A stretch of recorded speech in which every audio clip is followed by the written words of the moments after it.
Hello everyone, welcoming you to my YouTube channel tuition zone by Anshika. जैसा कि मेरे को टेलीग्राम एंड यूट्यूब दोनों पे रिक्वेस्ट आई है कि मैम एनालिटिक पैराग्राफ से रिलेटेड हमें कुछ कीवर्ड्स बता दीजिए जो हमारे एनालिटिक पैराग्राफ को इम्प्रूव कर सके। ठीक है, तो देखो, दोनों कोई डिफरेंस नहीं रहेगा आपका अगर आप एनालिटिक पैराग्राफ ज्यादा यूज करते हैं कम यूज करते हैं। लेकिन ज्यादा यूज करने से क्या होगा ना कि एग्जामिनर का आपके ऊपर क्या इंप्रेशन पड़ेगा, चेकर का, है ना। और वो बोलेगा यार ये हार्ड हार्ड वर्ड यूज कर रहा है, हार्ड या फिर डिफरेंट वर्ड यूज कर रहा है, तो फिर इसको नॉलेज है या फिर इसने प्रिपरेशन तो की है। तो इसी हिसाब से वो आगे की कॉपी इसी माइंड से चेक करेगा एनालिटिक पैराग्राफ के बाद वाली। ठीक है, तो आपको क्या करना है, अपना सबसे अच्छे से अच्छा एनालिटिक पैराग्राफ को प्रेजेंट करना है।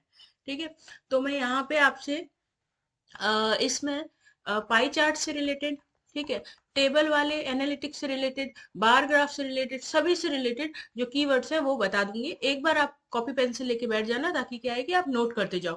ठीक है, और किस तरीके से आप यूज करेंगे वो भी विद एग्जांपल्स मैं आपको एक्सप्लेन करूंगी। ठीक है, तो यहाँ पे लिखा ही है examples of keywords related to analytic paragraph. Start कर देते हैं। जैसे कि पैराग्राफ में नहीं कराने वाली आपको, लेकिन ध्यान से देखना, ये है हमारा पाई चार्ट। ठीक है, इसमें जो वर्ड्स हैं आपको देखो यहाँ पे हाईलाइट किए हुए दिख रहे होंगे आपको स्क्रीन पे सामने, है कि नहीं। यहाँ पे वर्ड है मेजरली। ठीक है, मेजरली आप कब यूज करेंगे, जब इसका बड़ा पार्ट आपको दिखाना होगा, तो पाई चार्ट में मेजरली वर्ड जरूर यूज करना। ठीक है, ये हो गया हमारा फर्स्ट मेजरली। यहाँ पे देखो ग्रोसरी के ऊपर ज्यादा एक्सपेंड किया गया है ना, एक्सपेंस किया गया है, तो हम क्या करेंगे, स्पेंड करने के जो भी परसेंटेज होगा वो मेजरली के बाद में आपको बता देना है। ठीक है, और कौन सा आइटम था, वो ग्रोसरी था, वो कितना किया गया है वो बता दो, यानी मेजरली। ठीक है, ये वर्ड बहुत अच्छा है ज्यादा पार्ट को दिखाने के लिए। बच्चे क्या बोलते हैं, लिख देते हैं कई बार, क्योंकि सही भी लगता है उनको कि लार्ज वर्ड यूज करते हैं। लार्ज की जगह आप है ना, अगर हाई, हाईली, हाई, या फिर आप यूज करें मेजर, मेजर वर्ड को यूज करेंगे ना तो ज्यादा सही रहेगा। ठीक है, तो नेक्स्ट है हमारा, देखो सेकंड वाला, वेयर एज। वेयर एज मतलब जबकि यहाँ पे 20% ही एजुकेशन के ऊपर स्पेंड हुआ है। तो वेयर एज बहुत वर्ड अच्छा है। आप एक को बता देंगे मेजरली से, सेकंड को बताना है या थर्ड को बताना है तो वेयर एज से स्टार्ट करो कि यहाँ पे टोटल एक्सपेंस यानी इतना खर्चा इस पे हुआ है। लेकिन वेयर एज यानी जबकि हम देख सकते हैं कि 20% इसके ऊपर हुआ है, इस तरीके से। अब देखो थर्ड वर्ड है हमारा रेस्पेक्टिवली। रेस्पेक्टिवली में क्या होता है कि हम दो चीजों को, तीन चीजों को एक साथ बताना हो। जैसे कि इस लाइन में देखो लिखा हुआ है कि लेवल ऑफ 19 एंड 18%। 19 एंड 18% जो है ना, वो क्लोथ्स एंड ट्रांसपोर्ट से रिलेटेड है। यानी कि जो हमारा 19 वाला पार्ट है वो क्लोथ से रिलेटेड है, और जो हमारा ट्रांसपोर्ट वाला पार्ट है वो हमारा किससे रिलेटेड है, 18% से रिलेटेड है। तो हमने दोनों के आंसर पास पास में नहीं लिखा है, ऐसे नहीं लिखा है क्लोथ विच इज 19 या ट्रांसपोर्ट विच इज 18। क्लोथ और ट्रांसपोर्ट एक साथ लिख के उनके रेस्पेक्टिवली यानी लगातार हमने क्या बता दिया है, उसके जो है नंबर बता दिया, डेटा बता दिया। इस तरीके से आप रेस्पेक्टिवली का यूज कर सकते हैं। रेस्पेक्टिवली सच में, मैं जब भी कॉपी चेक करती हूँ और किसी बच्चे का रेस्पेक्टिवली लिखा हुआ आता है ना, तो मैं मान जाती हूँ कि हाँ भाई अच्छी ढंग की पढ़ना इसने शुरू किया है। ठीक है, नेक्स्ट क्या है आपका, देखो यहाँ पे एक वर्ड है ओवरऑल। जब आप पैराग्राफ कंक्लूड करेंगे, कंक्लूड का मतलब क्या होता है, एंडिंग जब कर रहे होंगे, तब इसको ओवरऑल को जरूर यूज कीजिए। या फिर आप बोल सकते हैं वी कैन कंक्लूड। ठीक है, ये हमारा फोर्थ हो गया। और अटमोस्ट इंपॉर्टेंट, ये देखो अटमोस्ट, अटमोस्ट यानी सबसे ज्यादा। हम बोलते हैं ना कि largely important, important, highly important, उसकी जगह अच्छा वर्ड यूज करो भाई, हाईली, अटमोस्ट यूज करो। ठीक है, कि सबसे ज्यादा इंपॉर्टेंस इस पे दिया गया है। कहीं भी आप यूज कर सकते हैं, जरूरी नहीं है पाई चार्ट में आप यूज करें। ठीक है, ये आपका फिफ्थ हो गया। और देखो कई बार हम लिखते हैं कि मैम ये बहुत ही इंपॉर्टेंट अमाउंट है एजुकेशन का, ये वो, लेकिन आप इंपॉर्टेंट वर्ड की जगह सिग्निफिकेंट भी तो यूज कर सकते हैं। सिग्निफिकेंट इंपॉर्टेंट होता है वर्ड, है ना, अच्छा है। तो सिग्निफिकेंट वर्ड हो गया हमारा सिक्स्थ। ये भी आप लगा सकते हैं कि ये चीज they have spend a significant amount on education के ऊपर स्पेंड किया है। इंपॉर्टेंट अमाउंट, या हम बोलते हैं ना कि बहुत अच्छा अमाउंट, लार्ज अमाउंट, तो उसकी जगह सिग्निफिकेंट यूज कर लो भाई। ठीक है, नेक्स्ट क्या है यहाँ पे आपका, एविडेंट। ये है आपका, सॉरी, सेवंथ।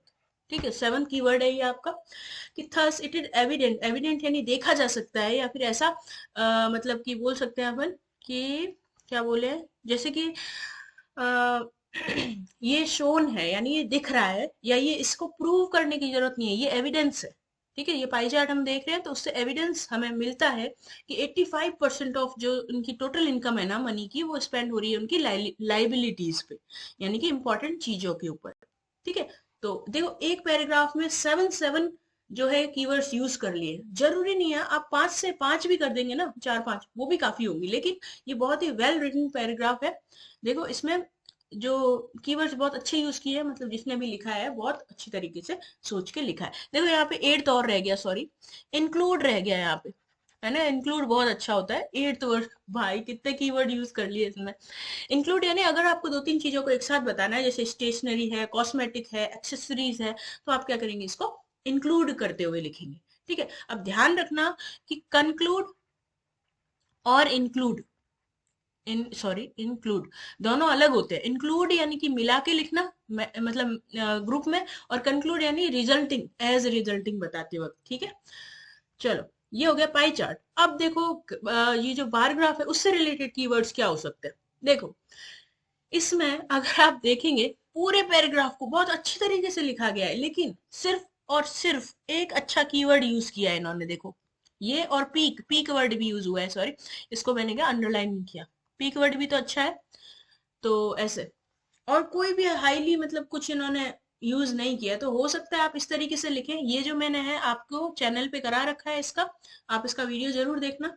तो क्या इसमें आपको पता चलेगा कि बिना कीवर्ड लिखे भी आप अपना जो प्रेजेंटिव, मतलब जो एनालिटिक पैराग्राफ है इसको प्रेजेंट कर सकते हैं। ठीक है, नेक्स्ट पे चलते हैं।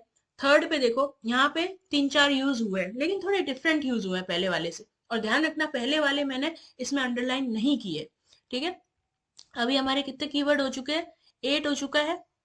यहाँ पे मैं 9th वर्ड यूज कर लेती हूँ इसको 9th, और इधर दे देती हूँ 10 कीवर्ड्स हो गए आपके। ठीक है, अब हम चलते हैं इस बार ग्राफ के ऊपर। यहाँ पे देखो जब हम बोलते हैं ना कि सबसे ज्यादा है ना मैथ सब्जेक्ट को मतलब वैल्यू दी गई है, तो वैल्यू देने से अच्छा आप क्या लिखो, प्रेफरेंस लिखो। तो ये हो गया हमारा 11th कीवर्ड, प्रेफरेंस, यानी कि महत्व दिया है, इंपॉर्टेंस दी है। इंपॉर्टेंस वर्ड को ही थोड़ा अच्छी तरह बोला कि प्रिफर करते हैं हम इस चीज को। ठीक है, टीचर बोलते हैं ना कई बार कि मैं ना ऐसे बच्चे की कॉपी प्रेफर करना, मतलब चेक करना प्रेफर करूंगा कि जो है ना मतलब अपने मन से पूरा का पूरा आंसर लिखते हैं, भले गलतियां हो। प्रेफर यानी इंपॉर्टेंस देना। ठीक है, और ऑलमोस्ट वर्ड तो अपन बहुत बार यूज करते हैं, है ना। ये हो गया 12th कीवर्ड, ऑलमोस्ट यानी लगभग। हम बोलते हैं ना ऑलमोस्ट यानी लगभग, कि यार लगभग है ना उनका ना बराबर ही है ऐसा। तो इक्वल बताते वक्त हम आप कांस्टेंट का यूज करो।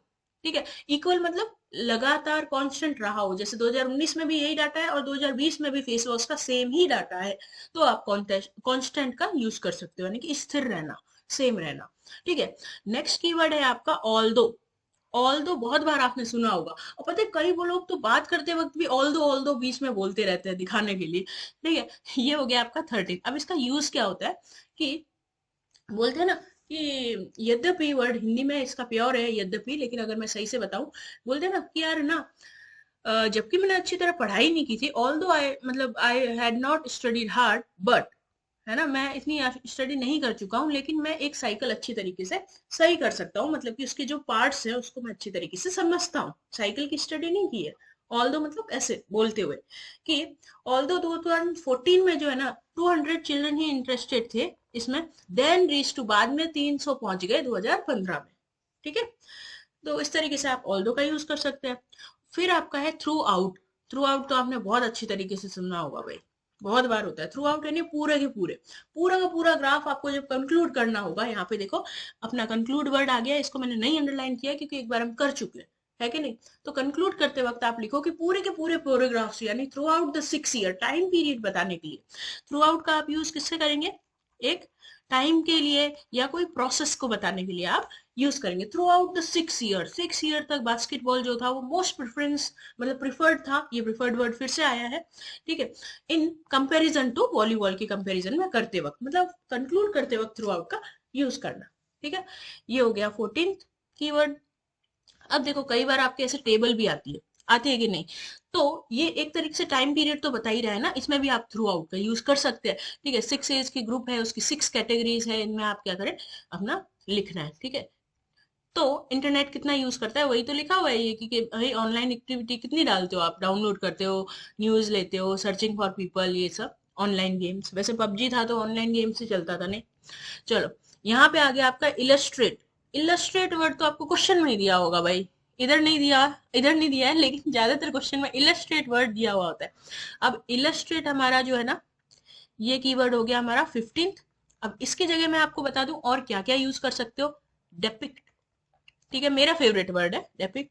सोज आप यूज कर सकते हो, कोई दिक्कत नहीं है, ठीक है। डिपिक्ट, सोज, इलस्ट्रेट, कुछ भी यूज करो, आपकी मर्जी है, लेकिन इलस्ट्रेट की अगर आप यूज करेंगे तो इम्प्रेशन तो पड़ता है भाई। सोचो आपके पास कोई बच्चा आए, बोले कि मैम है ना, मैंने ये जो डेटा है ना, इसको रखा है, आप देखिए मैंने अच्छी तरीके से इलस्ट्रेट किया है कि नहीं। तो आप क्या बोलेंगे, ओ हो भाई बड़ी गजब इंग्लिश बोल रहा है, इलस्ट्रेट है कि नहीं। तो एग्जामिनर को भी अच्छा लगेगा कि भाई इंग्लिश में इसका ध्यान है, ठीक है। वेयर एज मैंने बता दिया आपको, जबकि बताने के लिए, मतलब कि यंग पीपल जो है वो ज्यादा इंटरेस्टेड है ऑनलाइन गेम्स एंड न्यूज में। वेयर एज यानी जबकि, उसके दूसरी तरफ अदर हैंड पे एल्डरली पीपल जो है वो इंटरनेट को स्टडी करने में और आइटम्स के लिए यूज करते हैं, यानी कि थोड़े बड़े बच्चे, ठीक है। तो इसमें इतना ही है। और हाँ सॉरी, इंडिकेट है, इंडिकेट तो यार सब बच्चे यूज कर लेते हैं आजकल। इंडिकेट यानी दिखाता है, ओवरऑल ये टेबल दिखाती है, इंडिकेट करती है। और सॉरी, यहाँ पे आप इंडिकेट भी कर सकते हैं वैसे, ठीक है, इंडिकेट वर्ड भी अच्छा है, ठीक है।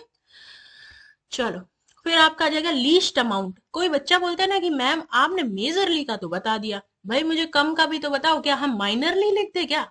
माइनरली, ठीक है, नहीं, माइनरली मत लिखना, मेजरली लिखिए। अगर माइनरली लिखना है आपको तो इसकी जगह आप यूज करना लीस्ट। लीस्ट यानी सबसे कम, ठीक है, लीस्ट यानी सबसे कम यूज। अगर आपको मेजरली ज्यादा बताना है, कम बताना है, तो लीस्ट यूज कर लो, ठीक है। तो ये हमारा था 15th, ये हुआ हमारा 16th कीवर्ड, ये हुआ हमारा 17th कीवर्ड। नेक्स्ट चलते हैं, एक और टेबल है यहाँ पे। अब देखो, एक और मैंने इलस्ट्रेट वगैरह बताया था, उसकी जगह आप यूज करते हैं डिस्कस्ड, ठीक है, ये यूज कर सकते हैं। तो ये आपका हो गया 18th कीवर्ड, ठीक है। ये स्टार्टिंग में ही मैंने बताया आपको, ठीक है, स्टार्टिंग करते वक्त इलस्ट्रेट शोज की जगह आप लिख सकते हैं। एक और है, जब ये टेबल डाटा आता है ना आपका इस तरीके से, तो आप यहाँ पे टर्न आउट यूज कर सकते हैं। टर्न आउट यानी कि चेंज होके, है ना, मतलब कि इतने परसेंट थे पहले तो, और नेक्स्ट 1919 में ये लीस्ट हो गया, यानी कि कम हो गया, जो भी हो गया। टर्न आउट यानी चेंज होना, ठीक है। तो ये हो गया आपका 19th पार्ट, ठीक है। फ्लक्चुएटेड, फ्लक्चुएटेड यानी कि चेंज। अब आप सोचो कि इट चेंज आप यूज करोगे वो ज्यादा अच्छा लगेगा, या फिर अच्छा लगेगा कि इट फ्लक्चुएटेड। फ्लक्चुएटेड यानी चेंज हुआ है, यानी कि ऊपर नीचे बढ़ा है थोड़ा, है ना। ये नहीं बताया कि क्या हुआ है, इसका हम आगे बताएंगे कि some time it increase and some time it decrease. कुछ टाइम के लिए वो बढ़ता है और कुछ टाइम के लिए वो डाटा कम हो जाता है। तो इस चेंज को आपने फ्लक्चुएट वर्ड से बताया, यानी कि चेंज वर्ड से बताया, ठीक है। ये हो गए आपके 20 कीवर्ड्स। यार बहुत कीवर्ड कर दिए हैं, एक लाइक तो बनता है, एक कमेंट तो आपका बनता है यार चैनल पे, नहीं? चलो, एक और टेबल है। अब ये टेबल में ही मत यूज करना, आप किसी में भी यूज कर सकते हो, ठीक है। अकर, अकर यानी होना, ठीक है। तो कई बार अपन क्या करते हैं कि मोस्ट दैट हैपेंड, ऐसे वर्ड अपन लिखते हैं ना, मोस्ट वर्ड हैपन, तो हैपन मत यूज करो यार, उसकी जगह लिखो अकर। अच्छा वर्ड है ना भाई, अकर, ठीक है। तो ये हो गया आपका कौन सा नंबर, 21, ठीक है। ये यूज करो अकर, ठीक है। फिर आता है आपका डोमिनेंट। ऑब्वियसली पूरा डेटा में जो सबसे ज्यादा मेजरली आपको दिख रहा होगा उसको आप डोमिनेंट से बताएं कि सबसे ज्यादा इंपॉर्टेंस रखने वाला पार्ट जो होता है वो डोमिनेंट होता है। यानी कि अगर मेल जो है उनको ज्यादा बीमारियां हो रही है, इसमें डिजीजेस की बात हो रही है ना यहाँ पे, अगर उनको ज्यादा बीमारी है तो बोलिए कि मेल जो होते हैं वो डोमिनेंट है ओवर फीमेल रेस्पिरेशन डिजीज के लिए। रेस्पिरेशन डिजीज के लिए क्यों है, क्योंकि पता ही है वो स्मोकिंग स्मोकिंग या फिर कोई टबैको वगैरह में पड़ जाता है। तो वही डोमिनेंट पार्ट, इंपॉर्टेंस पार्ट दिखाने के लिए, ठीक है, या फिर सबसे ज्यादा मेजरली वर्ड की जगह आप डोमिनेंट कर सकते हैं, ठीक है। और ये वर्ड आता है आपका ड्यू टू, ड्यू टू, ये हो गया 23rd कीवर्ड। देखो, ड्यू टू मतलब इसके कारण, हम लिखते हैं इसके कारण। तो जब आप कंक्लूड कर रहे हो, कंक्लूड वाले पार्ट में आप ड्यू टू वर्ड का यूज करो कि इसके कारण हम ये देख सकते हैं, ऐसा हो सकता है, वैसा हो सकता है, ये सब आप लिख सकते हैं। या फिर ड्यू टू ये डिजीज के कारण ऐसा नहीं हो पाया, या ऐसे ये ड्यू टू जो गवर्नमेंट हॉस्पिटल्स है या फिर उनके सपोर्ट के कारण, है ना, हम ये डिजीज को रोक पाए, या इस तरीके से। तो ड्यू टू वर्ड यूज कीजिए बार बार, बहुत अच्छा वर्ड है, ठीक है। तो आई होप आप लोगों को 23 कीवर्ड्स ये बहुत हेल्पफुल लगे हो। देखो मैं ऐसे ही प्रोवाइड कर सकती हूँ आपको, क्योंकि मुझे और भी काफी टॉपिक मेरे को बताने हैं। टेलीग्राम पे मेरे पास रिक्वेस्ट आती रहती है, जैसे अभी और ग्रामर की आ गई है मेरे पास। तो मैं पूरी कोशिश कर रही हूँ अपनी। अगर आपने वीडियो ध्यान से देखा है तो आपको सारे जो कीवर्ड्स हैं वो ध्यान में पड़ गए होंगे, समझ में आ गए होंगे। आप जो आंसर है अपने वो लिख के मेरे को टेलीग्राम पे भेजिए, मैं आपको उसको करेक्शन करके भी दे सकती हूँ। अगर करेक्शन की जरूरत ना ही पड़े तो बहुत अच्छा है। तो thank you so much for watching, मिलते हैं नेक्स्ट वीडियो में। वैसे टेलीग्राम पे आपके मैं रिप्लाई कर ही नहीं हूँ, और आप कमेंट में भी मुझे बता सकते हैं कि आपको क्लास कैसी लगी। Thank you so much for watching, मिलते हैं नेक्स्ट वीडियो में।